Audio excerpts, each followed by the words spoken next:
Current hot topic is Jupiter retrograde. Jupiter वक्री होने जा रहे हैं। सबको पता है शनि भी इस टाइम वक्री है। शनि सतभिषा नक्षत्र में वक्री है, इक्वेरियस राशि में, और जुपिटर टॉरस में मृगशिरा नक्षत्र में बिल्कुल लास्ट टॉरस के एंड में 28 डिग्री पे वक्री होने जा रहे हैं। ये वक्री 9 अक्टूबर से 4 फरवरी तक रहेगा। काफी लंबा है, रोहिणी नक्षत्र तक जाएगा और वहां से वो मार्गी होके फिर से डायरेक्ट हो जाएंगे और फिर से अपनी जर्नी स्ट्रेट सीधी शुरू करेंगे। जब शनि भी वक्री होते हैं और जुपिटर भी वक्री होते हैं एक साथ, तो उस टाइम जितने भी बर्थ होते हैं हम हमेशा, यानी बच्चे पैदा होते हैं उस टाइम हम हमेशा कहते हैं कि हम पिछले जन्म के कुछ बोझ या प्रेशर्स या जो हमारे को रीपेमेंट करना है पिछले जन्म का, उसको हम अपने साथ में वो ड्यूटीज को साथ में लेके आते हैं। क्योंकि कर्म दैट इज सैटर्न और धर्म दैट इज जुपिटर दोनों एक साथ वक्री यानी पीछे यानी पिछले जन्म को जोड़ रहे हैं। तो ये सिचुएशन जब भी बनती है तो कोई भी राशि ऐसी नहीं होती, यानी कोई भी ह्यूमन या कोई भी चीज ऐसी नहीं होती जिस पे इफेक्ट नहीं होता। ये इफेक्ट सब पे करेगी। वक्री का मतलब है कहीं ना कहीं हमने अपने से पीछे वाले, या हम कोई चीज भूल गए, या फिर कोई चीज घर में रह गई या कहीं पीछे रह गई, या कोई ड्यूटीज हमने पूरी नहीं करी। वो करने के लिए ये प्लैनेट्स रिवर्स यानी उल्टा चलना शुरू करते हैं, यानी रेट्रोग्रेड मोशन में आ जाते हैं। तो जब कर्म और धर्म दोनों ही रेट्रोग्रेड में आ जाएं तो कुछ ऐसी ड्यूटीज होती हैं जो पूरी नहीं होती, तो उनको करने के लिए रिस्पॉन्सिबिलिटी सब पे गिरनी शुरू होती है। इसी टाइम शुक्र उच्च में, मंगल राहु की युति, सूर्य घर बदलेंगे, अमावस भी आएगी दिवाली के आसपास। जब ऐसी सिचुएशन बनती है, ये आप एक तरीके से कह सकते हैं पूरा बॉइलिंग डाउन सिचुएशंस बनेगी। बॉइलिंग डाउन से क्या होगा, कहीं ना कहीं वो चीजें होंगी जो अनएक्सपेक्टेड होंगी।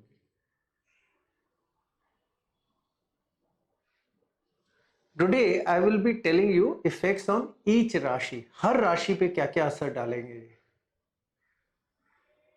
ये रेट्रोगेट टॉरस साइन में, यानी नंबर 2 साइन के अंदर शुरू होगी। और ये कैसे कैसे इफेक्ट करेगी, क्योंकि काल पुरुष के हिसाब से सेकंड हाउस की राशि है। सेकंड हाउस हमारा फैमिली, हमारी सेविंग्स, उन सब के ऊपर से जुड़ा हुआ है। For the Aries, this retrograde will happen in the second house, दूसरे घर में।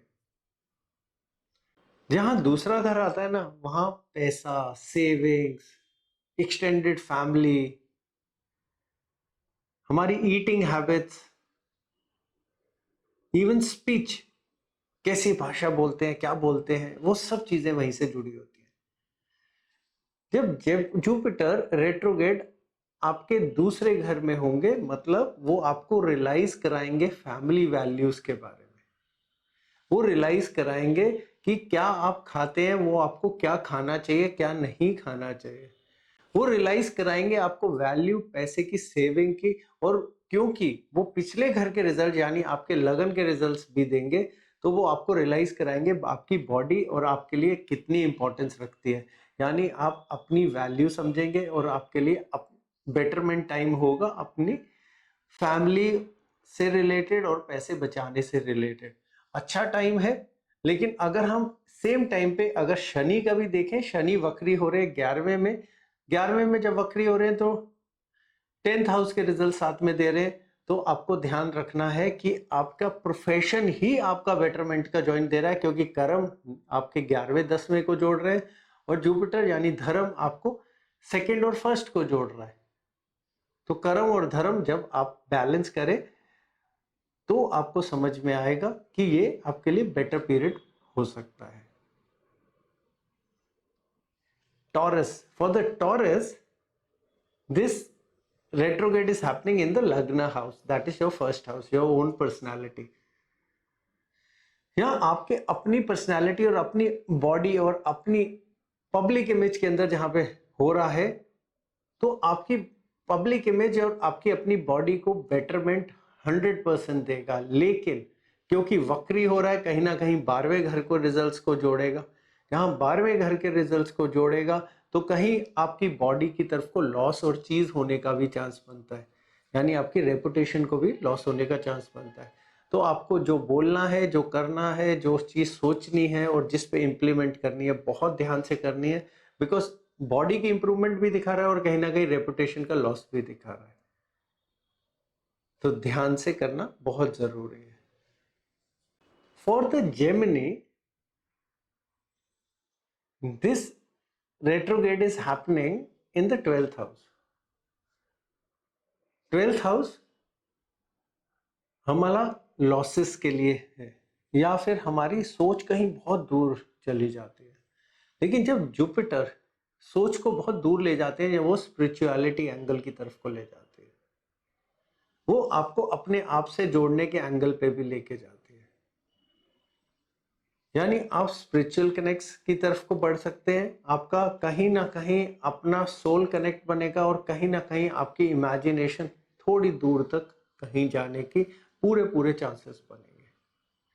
For the cancer ascendant, this retrograde is happening in the 11th house. 11th house आपके डिजायर्स का घर है, आपकी दोस्ती का घर है। कहीं ना कहीं जो चीजें आपके डिजायर्स में थी, आप वो पूरा करने के ऊपर फोकस ले आएंगे और कहीं ना कहीं ये आपका इनकम रिसोर्सिंग की स्ट्रेंथ भी पैदा करेगा। लेकिन जब हम ये सिचुएशन देखते हैं तो वो कहीं ना कहीं आपके 10th हाउस के साथ भी कनेक्शन बना रहा होगा, और जहां 10th हाउस के साथ कनेक्शन बनाएगा तो कहीं ना कहीं जो आपने रिस्पॉन्सिबिलिटीज या फिर आपके इमोशंस आपसे काम से रिलेटेड में जुड़े हुए हैं, जो आपने नहीं पूरे करे, आप वहां कहीं ना कहीं कनेक्ट और कहीं प्रेशर पॉइंट्स भी बिल्डअप करेंगे। For the Leo ascendant, this retrograde is happening in the 10th house. तो 10th हाउस के अगर 28 डिग्री पे जाके रेट्रोग्रेड हो रहा है मृगशिरा नक्षत्र। मृगशिरा नक्षत्र मंगल मार्स का नक्षत्र है, कहीं ना कहीं एनर्जी रिलेटेड नक्षत्र है। तो जब 10th हाउस में रेट्रोग्रेड हो रहा है लियो वालों के लिए, तो उनकी बहुत ज्यादा रिस्पॉन्सिबिलिटीज और चीजें वर्क में बढ़ जाएंगी। जहां बढ़ेंगी वहां उनको वो रिस्पॉन्सिबिलिटीज को पूरा करने के लिए करेज यूज करनी पड़ेगी। तो मृगशिरा से रोहिणी नक्षत्र तक जाएगा। जब रोहिणी नक्षत्र चंद्र का, मून का नक्षत्र है, तो मून के नक्षत्र तक जब जाएगा तो आपके इमोशंस भी उस काम में जरूर जुड़ जाएंगे। ओवरऑल अच्छा है इवन लियो के लिए, लेकिन आपको रिस्पॉन्सिबिलिटीज बहुत ज्यादा करेज से पूरी करनी पड़ेंगी और कहीं ना कहीं इमोशंस भी बाद में लगाने पड़ेंगे, तब जाके आपके लिए अच्छा प्रूव होगा। For the Virgo ascendant, this retrograde is happening in the 9th house. 9th house हमारा लक से रिलेटेड घर है, फादर से रिलेटेड घर है, स्पिरिचुअलिटी से रिलेटेड घर है। तो कुछ चीजें जो आपको लक दे रही थी वो रिवर्स करेंगी, जो नहीं दे रही थी वो रिवर्स करके लक देंगी। तो चेंज इन लक पैटर्न्स। जो आप स्पिरिचुअलिटी, ऑकल्ट, कहीं ना कहीं आप किसी चीज के बारे में एक क्वेश्चंस उठाते रहते थे सबको, because Virgo is a sign which questions a lot. वो क्वेश्चंस के आपको आंसर्स मिलने लग जाएंगे, आपका स्पिरिचुअल कनेक्ट बनेगा, आप कहीं ना कहीं मेडिटेशन, चीजें, इन सब चीजों से जुड़ना शुरू कर देंगे। लेकिन कहीं ना कहीं जाके थोड़ा सा एट्थ हाउस से भी कनेक्ट बनाएगा, तो एट्थ हाउस से कनेक्ट बनाएगा तो आपका जो कनेक्ट स्पिरिचुअल बनेगा वो कहीं ना कहीं थोड़ा तांत्रिक लेवल या फिर उस पॉइंट पे होगा जिसको हम थोड़ा सा हट के समझते हैं या फिर हम उसको एक्सेप्ट इजिली नहीं करते। For the Libra ascendant, this retrograde is happening in the eighth house. Eighth house हमारा मिस्ट्री का घर है, सडन एंडिंग का घर है। तो एक साइड की स्टोरी अगर हम देखें फॉर द लिब्रा असेंडेंट के लिए, तो उनको गेन्स मिलेंगे इन लॉ से या फिर वो गेन्स मिलेंगे जिसको वो एक्सपेक्ट नहीं कर रहे थे, लेकिन साइड बाय साइड कोई ना कोई चीजें उनकी एंड भी होंगी और खत्म भी होंगी और एकदम सडनली होंगी जिसको वो एक्सपेक्ट नहीं कर रहे थे, वो भी एंड अनएक्सपेक्टेड वालों का है। थोड़ा कनेक्ट बनाएंगे ऑकल्ट से या फिर एस्ट्रोलॉजी जैसी चीजों से या फिर वो चीजें जो वो आंसर्स ढूंढने के लिए वही जो गेन या लॉस होंगे उसके लिए यूज करेंगे। और हेल्थ के लिए श्योरली थोड़ा सा वीक पॉइंट है बिकॉज एट्थ हाउस हमारा क्रोनिक इलनेस का घर भी है, तो क्रोनिक इलनेस लिब्रा असेंडेंट के लिए चांसेस बहुत हाई है। For the Scorpio ascendant this retrograde is happening in the seventh house. अगर हम सेवेंथ हाउस को देखें, ये हमारा रिलेशनशिप का घर है। कहीं हम बिजनेस करते हैं, किसी के साथ अपने शादी में होते हैं या फिर किसी रिलेशनशिप में होते हैं, सेवेंथ हाउस। तो 28 डिग्री सेवेंथ हाउस में जाके अगर रेट्रोग्रेड हो रहा है, एक साइड में जरूर सुनने में और दिखने में अच्छा लगता है, लेकिन 28 डिग्री से रिवर्स जाना मतलब अगर आपका कोई रिलेशनशिप चल रहा था, आपको अचानक रियलाइज होगा उसमें कुछ चेंज चाहिए। बुरा चल रहा था तो आपको रियलाइज होगा चेंज चाहिए अच्छे के लिए। अगर अच्छा चल रहा था, कहीं रियलाइज होगा कि शायद आप बहुत आगे बहुत तेजी से बढ़ रहे हैं और कहीं ना कहीं आपको रुकना चाहिए। तो ups and downs in relationship दोनों साइड, क्योंकि कहीं ना कहीं सिक्स्थ हाउस से रिलेशनशिप बन रहा है, तो जहां सिक्स्थ हाउस से रिलेशन बना वहां कहीं ना कहीं लड़ाई झगड़े का या डिस्प्यूट का पॉइंट भी रिलेशनशिप में ये एक्टिवेट कर देगा। रिलेशनशिप को बैलेंस करना स्कॉर्पियो वालों के लिए बहुत जरूरी है। For the Sagittarius ascendant this retrograde is happening in the sixth house. छठवां घर हमारा रोग ऋण रिपू, रोग इलनेस ऋण लोन्स गिविंग टेकिंग मनी और रिपू यानी डिस्प्यूट का है। तो जुपिटर का रेट्रोग्रेड ऐसे टाइम में छठवें घर में हमेशा अच्छा ही एक तरीके से समझा जाता है, क्योंकि ये इन तीनों चीजों को रिवर्स करता है। रोग को रिवर्स करेगा यानी इलनेस, अगर आपके वहां कोई चीज शुरू हो चुकी है उसको रिवर्स करेगा। अगर आपके पैसे कहीं से नहीं रिकवर हुए हो रहे या कहीं आपने दिए हुए तो ये रिकवरी देगा।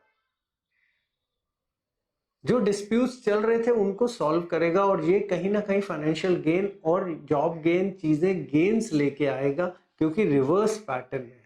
लेकिन ये गेन लिमिटेड है 4 फरवरी तक। जब ये फिर मार्गी होगा इन्हीं चीजों को इंक्रीज भी कर देगा। अगर आपने इस टाइम में लेसन नहीं सीखा तो 4 फरवरी को ये रिवर्स करके इन्हीं चीजों को इंक्रीज भी कर देगा। तो अभी 100% अच्छा, लेकिन 4 फरवरी के बाद से ये रिवर्स करने का प्रोसेस भी इन्हीं सारी चीजों को शुरू करेगा। तो कर्म यानी शनि का रेट्रोग्रेड इस टाइम और जुपिटर रेट्रोग्रेड यानी धर्म, आपको दोनों चीजों के ऊपर वर्किंग करनी है। तो इस गेन को आप आगे तक लेके जा सकते हैं, नहीं तो 4 फरवरी से ये रिवर्स होने लग जाएगा। For the Capricorn this is happening in the 5th house. 5th house हमारा स्पेकुलेशन का घर है, हमारी हॉबीज का घर है, बच्चों का घर है, पढ़ाई का घर है। अगर रिवर्स हो रहा है तो कहीं ना कहीं ये आपको लेसन देने की कोशिश कर रहा है कि आपने इन चीजों पर रिस्पॉन्सिबिलिटीज थोड़ी कम करी है। तो आपको लर्निंग के ऊपर फोकस करना चाहिए, क्योंकि आपने कुछ नहीं सीखा है, आपको ये फिर टाइम दे रहा है सीखने के लिए रिवर्स जाके। अगर आपने बच्चों पे ध्यान नहीं दिया है, ये टाइम दे रहा है फिर से आप रिवर्स सोचिए, बच्चों पे ध्यान दीजिए। अगर आपने अपनी हॉबीज और अपने बारे में नहीं सोचा है, फिर टाइम आपको दे रहा है कि रिवर्स जाइए, अपने आप को टाइम दीजिए, क्योंकि ये आपको सिखा रहा है कि क्या धर्म है आपके 5th हाउस से रिलेटेड जो आपके छूट गए हैं या फिर आप भूल गए, आप उस पर वर्किंग करिए। For Aquarius, this is happening in the fourth house. Fourth house is our asset house. हमारे जमीन का, कार का, हमारी एक्यूमुलेशन का, हमारी मदर का, कहीं ना कहीं हमारी खुशियों का घर फोर्थ हाउस। अगर फोर्थ हाउस में हो रहा है तो आपको ये रियलाइज करना है कि आप इन चीजों से रिलेटेड कुछ चीजें भूल गए हैं। अगर कोई प्रॉपर्टी डिस्प्यूट है, सॉल्व हो जाएगा। आप प्रॉपर्टी लेना चाहते थे, पहले नहीं ले पा रहे थे, अब बनने के पूरे पूरे चांसेस और स्कोप्स बन जाएंगे। कहीं ना कहीं आप अपनी खुशियों की कुछ चीज मिस कर रहे थे, आप उसके बारे में फिर से सोचिए, आप कर पाएंगे। So overall for Aquarius it's a wake up time कि आप जो चीजें अपने लिए नहीं कर पाए या आपने वो चीजों के ऊपर इन्वेस्टमेंट नहीं करी या आप करना चाहते थे जो फ्यूचर के लिए या सिक्योरिटी के लिए, ये आपका टाइम है अब वेकअप करके और इसके ऊपर ध्यान देने का। Our last Rashi is Pisces and this retrograde is happening in the third house. Third house हमारा करेज का, हमारा कॉन्ट्रैक्ट्स का, हमारी हैबिट से रिलेटेड चीजों का। तो इस घर के देख के लेके पाइसेस वालों को ये ध्यान देना है कि हमारे को थोड़ी सी हिम्मत दिखानी है, जो चीजें हम करना चाहते थे हम कर पाएंगे। पाइसेस वालों को अपनी हैबिट्स के ऊपर, कोई एडिक्शंस है, कुछ है, उसके ऊपर इस टाइम काम करना है, वो छोड़ पाएंगे। तो कहीं कुछ चीजें अगर आप भूल गए हैं जिसके ऊपर आपको थोड़ा सा ज्यादा कंसंट्रेशन करना चाहिए था, तो Pisces this is the right time. कोई कॉन्ट्रैक्ट आप पूरा नहीं कर पाए, आप करना चाहते थे, कोई डॉक्यूमेंटेशन आप करना चाहते थे, कोई शॉर्ट जर्नी आप करना चाहते थे कहीं हॉलीडे के लिए, चीज के लिए, परफेक्ट टाइम, आप कर पाएंगे। सो ओवरऑल अगर हम जुपिटर का रेट्रोग्रेड देखें, जो मृगशिरा नक्षत्र मंगल के नक्षत्र में 28 डिग्री बिल्कुल एंड में जाके शुरू हो रहा है, रिवर्स चलना शुरू करेंगे, रोहिणी नक्षत्र में पहुंचेंगे जो चंद्र यानी मून का नक्षत्र है, वहां पे थर्ड पद तक जाएंगे, यानी हाफ नहीं क्रॉस करेंगे, थर्ड पद तक जाएंगे और स्ट्रेट मूवमेंट शुरू कर देंगे 4 फरवरी को। तो 9 अक्टूबर से लेके 4 फरवरी धर्म का अवेकनिंग, जो चीज आप भूल गए। सेम टाइम पे शनि 15 नवंबर के आसपास तक रेट्रोग्रेड मूवमेंट में, शतभिषा नक्षत्र में, राहु के नक्षत्र में है। तो धर्म और कर्म दोनों रिवर्स पैटर्न में, यानी हम जो धर्म की चीजें भूल गए या फिर कर्म की चीज भूल गए, दोनों एक साथ प्रेशर पॉइंट बना रहे हैं। अगर हम ओवरऑल वर्ल्ड को लेके या फिर मंदनी ज्योतिष के अंदर देखें, तो मंदनी ज्योतिष के हिसाब से इस टाइम पूरे वर्ल्ड में कंफ्यूजन्स होंगी। किसी को समझ में नहीं आएगा हमें धर्म के रास्ते पे जाना है या कर्म के रास्ते पे जाना है। जब दोनों ही रिवर्स होंगे, कंफ्यूजन्स। कई लोग बहुत ज्यादा धर्म के रास्ते पे चलने की कोशिश करेंगे, कई लोग बहुत ज्यादा कर्म के रास्ते पे चलने की कोशिश करेंगे, बट असलियत ये है कि दोनों को साथ मिलके चलना है, तब ये वाला टाइम कटेगा। नहीं तो 15 नवंबर से पहले पहले आप एक्सपेक्ट करिए पूरी वर्ल्ड की इकोनॉमीज में हिलावट आएगी। आप एक्सपेक्ट करिए शेयर मार्केट, चीजें, इन्वेस्टमेंट्स में बहुत ज्यादा अप्स एंड डाउन्स होंगे। एक्सपेक्ट करिए जॉब लॉसेस होंगे। एक्सपेक्ट करिए करेंसीज या तो गिरेंगी या उठेंगी, यानी फ्लक्चुएशंस बहुत ज्यादा होंगी। और एक्सपेक्ट करिए जॉब लॉसेस होंगे या फिर ओवरऑल ऐसी इन्वेस्टमेंट्स होंगी जिनका कोई मीनिंग भी नहीं होगा, यानी स्टार्टअप्स, यानी टोटल कंफ्यूजन। करेंसीज गिरेंगी या उठेंगी, मार्केट्स गिरेंगी या उठेंगी, महंगाई बढ़ेगी या अचानक ही क्रैश करेगी। यही सोच में, यही ओवरऑल सिचुएशंस में, तो ये बैलेंसिंग पीरियड है। Only word of advice to everybody, अपने पे फोकस करिए, अपनी सिचुएशंस पे फोकस करिए and stay put, stay calm, ताकि ये पीरियड आपको अच्छे से कट जाए।